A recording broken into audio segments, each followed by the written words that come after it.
Assalamualaikum warahmatullahi wabarakatuh. Perkenalkan, nama saya Meriso Alipia dengan NIM terakhir 110. Saya mahasiswa Prodi Ilmu Pemerintahan Universitas Sultan Ageng Tirtayasa, yang dimana pada kesempatan kali ini saya ingin mempresentasikan makalah saya yang berjudul Demokrasi Representatif dan Fenomena Political Outsider, Studi Kasus Anies Baswedan dalam Pemilu Presiden 2024. Ini merupakan mata kuliah lembaga perwakilan yang diampu oleh Ibu Santi Kartika Dewi, SIP MSI. Jadi tema ini saya pilih karena menunjukkan realitas baru dalam politik Indonesia, di mana figur-figur non-partai mulai mendapatkan dukungan besar dari masyarakat. Fenomena ini menantang sistem representasi formal kita dan membuka pertanyaan penting tentang siapa yang sesungguhnya mewakili rakyat. Baik, mari kita langsung saja ke pembahasan. Indonesia secara konstitusional menganut sistem demokrasi representatif, yang berarti rakyat tidak memerintah langsung, tapi memilih wakil untuk memperjuangkan aspirasi mereka. Sejak reformasi tahun 1998, sistem ini telah mengalami kemajuan formal seperti pemilu langsung, multipartai, dan rotasi kekuasaan. Namun secara substantif, banyak pihak mempertanyakan sejauh mana wakil-wakil rakyat benar-benar mewakili kepentingan masyarakat. Dominasi partai politik sebagai satu-satunya kendaraan pencalonan dalam sistem pemilu seringkali membuat rakyat hanya menjadi objek elektoral, bukan subjek politik. Banyak kandidat dipilih bukan karena kapasitas, tapi karena loyalitas kepada elit atau karena mampu membeli posisi. Hal ini sesuai dengan apa yang dikatakan oleh Aspinall dan Mittner tahun 2010 tentang adanya oligarki elektoral di Indonesia, di mana proses demokratis dibungkus dalam sistem yang sebenarnya tetap dikendalikan oleh elit. Ketika partai gagal melakukan regenerasi kader atau merespon kebutuhan masyarakat, maka muncul krisis representasi. Di tengah situasi inilah fenomena political outsider menjadi relevan. Political outsider adalah sosok yang tidak berasal dari dalam jaringan elit partai, namun mampu membangun basis dukungan yang kuat di akar rumput. Salah satu contoh paling menonjol dalam konteks ini adalah Anies Baswedan. Meskipun ia bukan politisi dari partai besar dan tidak punya kendaraan politik sendiri, ia berhasil maju sebagai calon presiden dan memperoleh suara signifikan.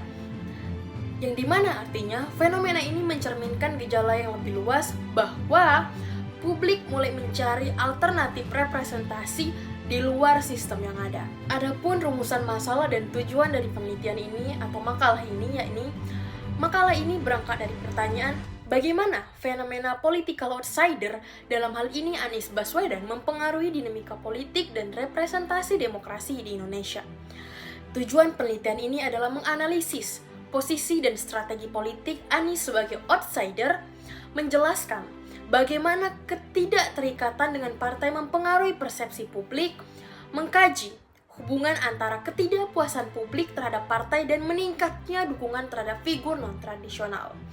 Jadi, tujuan ini dalam penelitian ini dapat memberikan pengetahuan apakah outsider seperti Anies bisa memperbaiki kualitas demokrasi kita atau justru memperlihatkan keterbatasan sistem.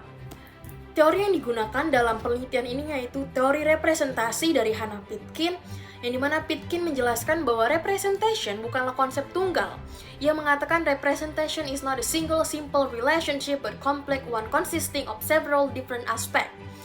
Berdasarkan itu, Pitkin membagi representasi politik menjadi 4 dimensi utama. Yang pertama, formalistic representation atau representasi formal. Ini berkaitan dengan mekanisme legal dan institusional yang membuat seseorang secara sah menjadi wakil. Ada 2 aspek penting, authorization atau pemberian mandat melalui pemilu, dan accountability atau pertanggungjawaban kepada pemilih. Pitkin menyatakan bahwa formalistic representation focus on the institutional arrangements that precede and follow the representative relationship. Dalam konteks ini, banyak wakil yang terpilih secara legal tetapi tidak memperjuangkan kepentingan rakyat, maka representasi formal saja tidak cukup. Yang kedua, symbol representation. representasi simbolik. Di sini, keterwakilan tidak diukur dari tindakan atau prosedur, melainkan dari persepsi dan penerimaan masyarakat. Seorang tokoh bisa dianggap mewakili karena dipercaya sebagai simbol harapan. Pitkin menyatakan, a person is representative if he is accepted as such by those he is supposed to represent. What matter is the belief or acceptance, not any objective connections. Representasi simbolik cenderung bersifat emosional dan bisa menjadi jebakan karena simbol belum tentu bertindak sesuai aspirasi. Yang ketiga, descriptive representation atau representasi deskriptif. Bentuk ini menekankan pada kesamaan identitas antara wakil dan yang diwakili, seperti gender, etnis, agama, atau kelas sosial. Gagasan dasarnya adalah seseorang yang berasal dari kelompok tertentu akan lebih mampu memahami dan memperjuangkan kelompok tertentu atau kelompok itu. Namun, Pitkin memperingatkan bahwa a representative who merely looks like those represent may not truly act in their interest. Dengan kata lain, kemiripan belum tentu menghasilkan keterwakilan substantif. Dan yang terakhir atau nomor 4, substantive representation. Representasi substantif, yang dimana ini merupakan fokus utama dalam penelitian ini. Ini adalah bentuk representasi yang paling ideal menurut Pitkin karena wakil rakyat dianggap representatif jika mereka benar-benar bertindak memperjuangkan kepentingan publik. Bahkan jika mereka berbeda secara identitas atau tidak populer secara simbolik, Pitkin menyatakan dengan tegas bahwa substantive representation is acting in the interest of the represented in a manner responsive to them. Artinya, wakil tidak hanya dipilih, tapi juga harus responsif dan bertindak atas aspirasi rakyat. Dalam makalah ini, saya menilai bahwa Anies Baswedan merepresentasikan bentuk representasi substantif. Ia hadir bukan karena simbol atau identitas, melainkan karena narasi dan kebijakan yang ia bawa dianggap mewakili harapan publik. Namun, sebagaimana juga dikatakan Pitkin, tantangan utama dari representasi substantif adalah konsistensi antara niat dengan tindakan real di dalam struktur politik yang kompleks. Dari teori Pitkin ini kita mengetahui bahwa representasi sejati bukan tentang tampilan, legalitas atau persepsi semata, tetapi tentang keberanian dan kemampuan pemimpin dalam memperjuangkan kepentingan rakyat yang diwakilinya secara aktif dan etis. Anies sebagai outsider. Anies Baswedan adalah figur yang menarik karena menempati posisi ambigu dalam struktur politik Indonesia. Ia pernah menjadi Menteri Pendidikan dan Gubernur DKI Jakarta tetapi tidak memiliki akar dalam partai politik manapun. Dalam Pilpres 2024, Anies diusung oleh koalisi partai non-pemerintah, Nasdem, PKS, dan PKB. Ketiga partai ini memang bukan partai utama penguasa dan koalisinya pun dibentuk menjelang pemilu, bukan berbasis ideologis yang kuat. Artinya, meskipun secara teknis Anies diusung partai, secara kultural ia tetap dianggap outsider. Posisi ini menguntungkan dan sekaligus merugikan. Di satu sisi, ia dianggap lebih independen dan tidak tersendara oleh kepentingan elit partai, tapi di sisi lain, ia tidak punya kontrol atas mesin politik partai pendukungnya. Ini membuat rentan terhadap tarik-menarik kepentingan. Anies memosisikan dirinya sebagai simbol alternatif. Ia menawarkan narasi perubahan dengan citra bersih dan berorientasi pada solusi. Ia tidak membawa janji-janji partai, tapi menyampaikan harapan masyarakat secara langsung dalam banyak survei. Para pemilih Anies cenderung mengatakan bahwa mereka memilih Anies, bukan koalisi. Fenomena ini menunjukkan bahwa dalam demokrasi kita, figur personal bisa lebih dipercaya daripada lembaga partai. Ini adalah gejala pergeseran dari politik ideologis ke politik figur. Strategi politik Anies. Strategi politik Anies sangat mencerminkan gaya seorang outsider. Ia menggunakan 3 pendekatan utama yang saling melengkapi: populisme, personalisasi politik, dan teknokratik branding. Yang pertama, populisme. Anies menggunakan narasi populis, bukan populisme ekstrim seperti tokoh sayap kanan, tetapi populisme moderat berbasis moral dan keadilan sosial. Ia mengkritik ketimpangan ekonomi, korupsi elit, dan ketidakberdayaan negara dalam melindungi rakyat kecil. Kampanyenya menganggap narasi rakyat tertindas melawan elit yang korup, tetapi tanpa retorika agresif. Ini membuatnya diterima oleh pemilih kelas menengah yang biasanya skeptis terhadap populisme kasar. Yang kedua, personalisasi politik. Anies sangat menonjolkan aspek personal. Ia tampil dengan citra intelektual, bermoral, santun, dan penuh integritas. Banyak pendukungnya merasa bahwa Anies mewakili suara hati mereka. Yang dimana dalam jurnal Firdausi dan Juyandi tahun 2024 menunjukkan bahwa citra personal Anies lebih menonjol dibanding afiliasi politiknya.